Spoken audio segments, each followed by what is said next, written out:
Hello and welcome to what I look ahead to what the papers will be bringing us on the Sunday morning. Joining me again, the political commentator Joe Phillips and Sunday Mirror and Sunday People political editor Nigel Nelson. Welcome back to both of you. Let me bring you up to date at home with the latest front pages. The Sunday Mirror's headline is "Terror will not win" following the death of the MP for Southend West, Sir David Amess, who was stabbed on Friday. The killer plotted the attack on Sir David for over a week. That's according to the Mail. The Observer leads with the Commons Speaker Sir Lindsay Hoyle calling for a kinder form of political discourse in the wake of Sir David's killing.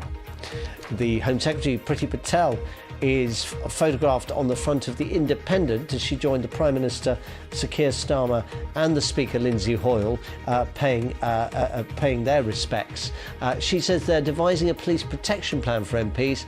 That also makes the front page, as I say, of The Independent. The Telegraph, meanwhile, also same photograph, says the murder suspect Ali Harbi Ali was not known to MI5, although he had been referred several years ago to the Counter-Terrorism Prevent programme. The Sunday Times reports that Sir David Amess's last act was a telephone conversation about helping children understand democracy, a phone call that ended just 3 minutes before he was stabbed.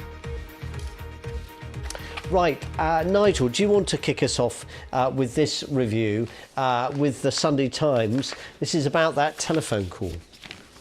Yes, indeed. And this was from a PR, Richard Hillgrove, who talked to David Amess only a couple of minutes before he was attacked. And in a sense, it actually shows the kind of person that David was. What they were talking about was Richard's daughter going to the youth parliament. And so David was taking them through all the various things that you could do there. He was his usual enthusiastic self. Obviously, didn't dream there was anything wrong, or the day would end as tragically as it was to.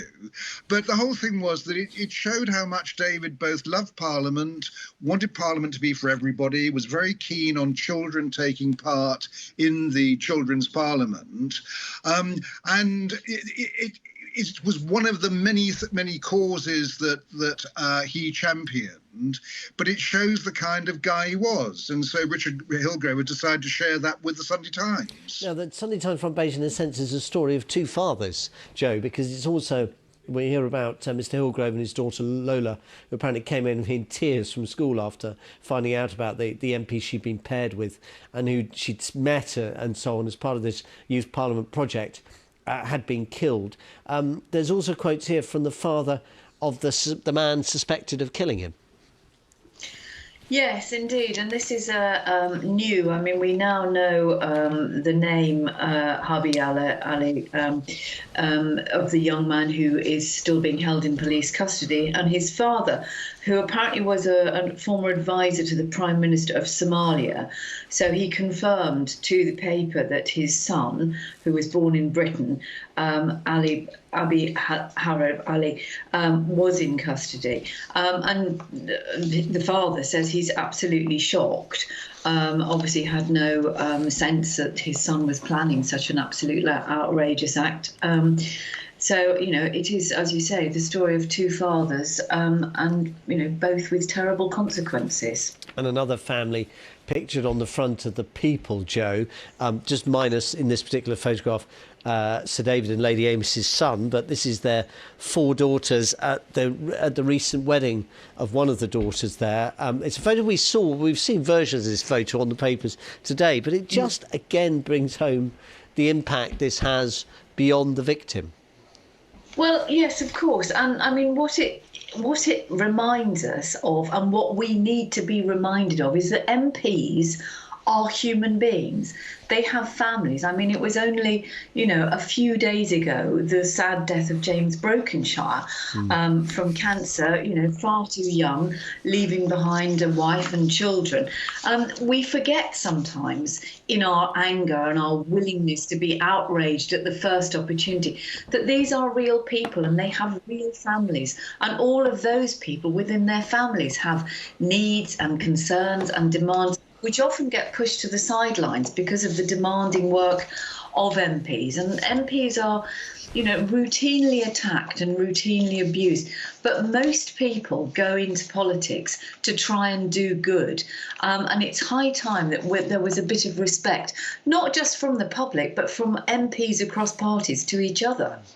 Nigel, is this something that you have heard a lot over the years from MPs when you've talked to them? You obviously kind of have to go and have lunch with MPs, have drinks, have conversations, talk about stuff beyond just politics, all part of the kind of the job. And I wonder if it's something that you get a lot of people agonising over, complaining about, worrying about.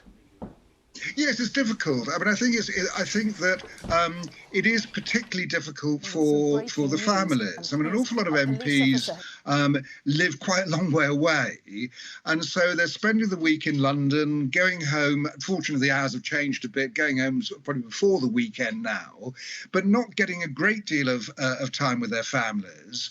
And of course, it is a sort of 24/7, 24/7 job that politics is all consuming. It consumes me, and unfortunately, I'm married to a politician. So as a result, an awful lot of MPs have marital difficulties, and yes, we do talk about things like that. We do talk about the pressures and the effects on them. And unfortunately, I think Joe is absolutely right, that the public often don't appreciate just how much these people put into it. And I wouldn't have been in this business for 35 years if I hadn't liked MPs. And I think they are, for the most part, basically good people trying to do basically good things. Yeah, I mean, it's a point definitely worth repeating. Let's move on, Nigel, to the front of the Telegraph. Murder suspect, although not known to MI5, had certainly been flagged up a few years earlier to the Prevent programme. Yeah, the Prevent programme has been a remarkable success, really, because the idea of it is to try and stop youngsters being radicalised before things get out of hand. But we're not quite sure, obviously, in this case, what that actually means, because it could be a teacher who decides that he or she is worried about something in a pupil and then sends them off to Prevent. It is interesting, I think, that as far as the Sunday Telegraph sources go, that this man was not known to MI5. One of the problems about the MI5 watch list is it's about sort of 3,000 strong, and there are an awful lot more people who might be a danger out there.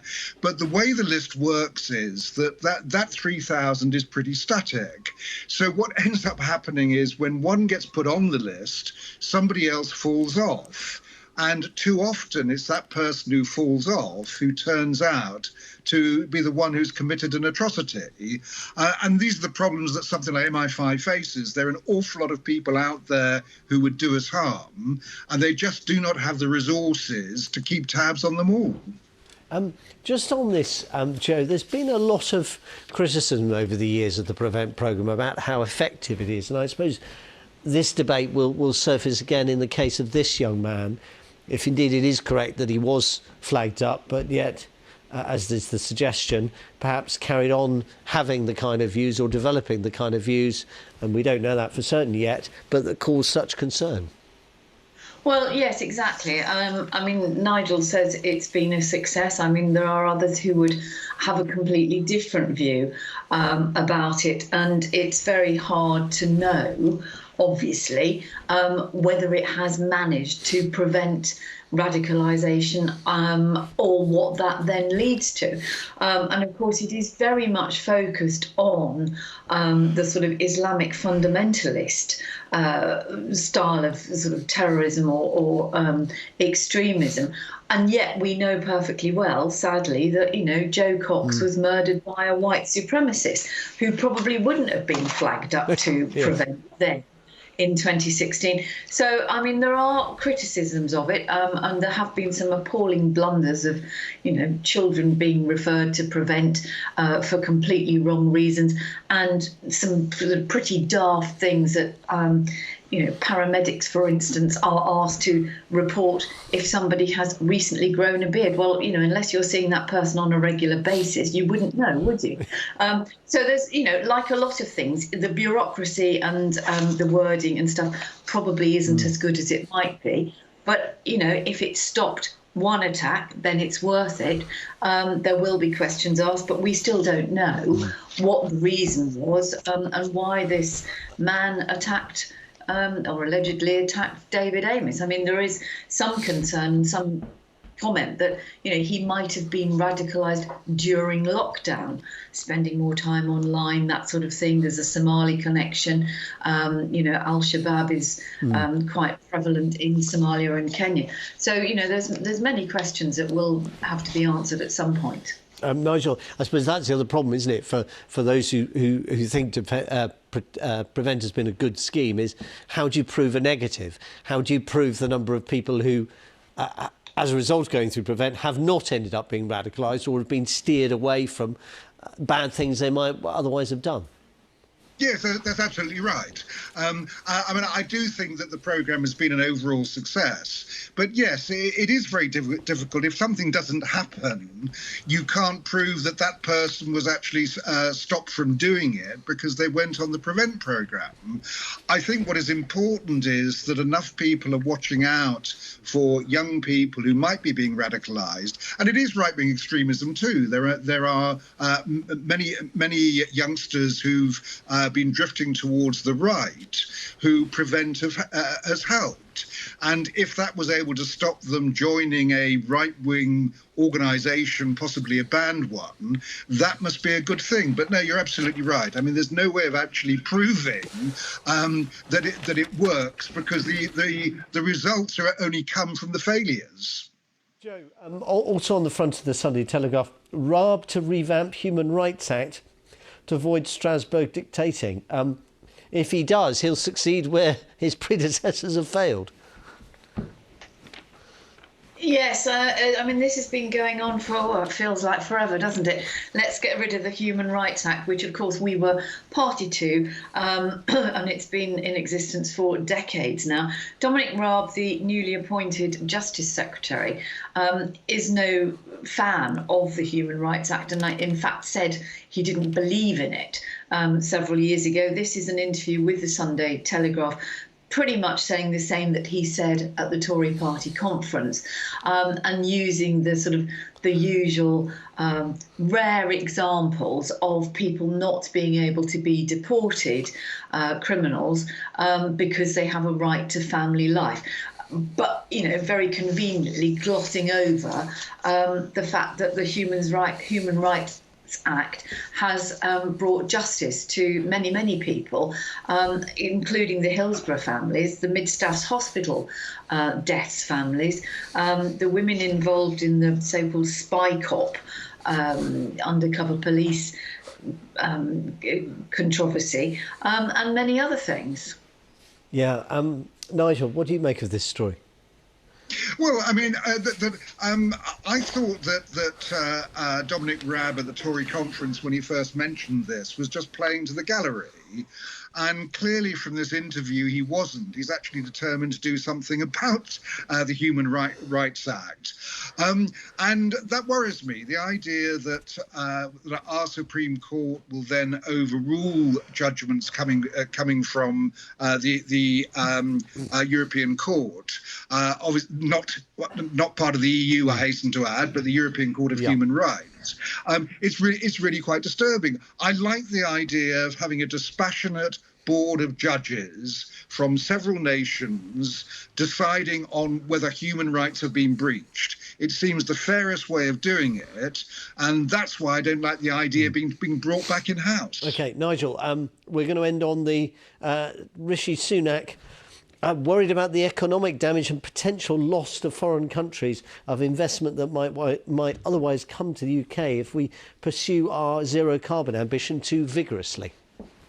Well, these are the problems that the Prime Ministers and Chancellors constantly face, because the Prime Minister wants to spend, the Chancellor wants to save money. However, if we're going to be serious about climate change, it's going to cost.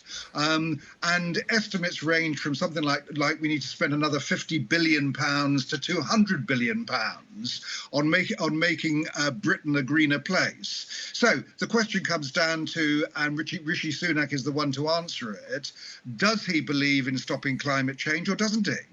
Joe Phillips, this is about zero carbon. We're being told that is no longer even ambitious enough.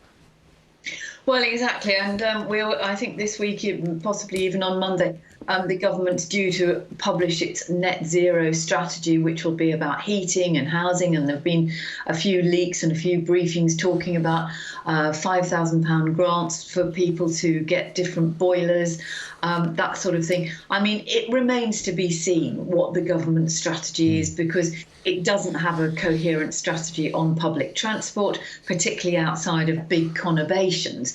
Public transport outside of big cities is pretty non-existent, extremely expensive, so many people are dependent on cars. It doesn't have a strategy that is stopping building homes that are, homes that are badly needed for sure, but, carrying on building on floodplains. Where's the every new home, every new planning application should be solar powered? There's an awful lot of stuff that could have been done for many, many years that hasn't been. What's interesting about this rift between Briefly, Joe. The Treasury and Number 10, which is not an unfamiliar story to any of us, it's also the Treasury is at odds with the Business Secretary and the analysis of the Office of Budget Responsibility, who are basically saying, yes, it might be short-term costs and things, but the long-term gain is far too important. Joe Phillips, Nigel Nelson, we'll have to end it there. Thank you both so much. Go and get your beauty sleep. I certainly need it. And we'll talk again soon. Joe Phillips, Nigel Nelson, thank you very much. Go and get yours as well. Have a lovely night. Bye-bye.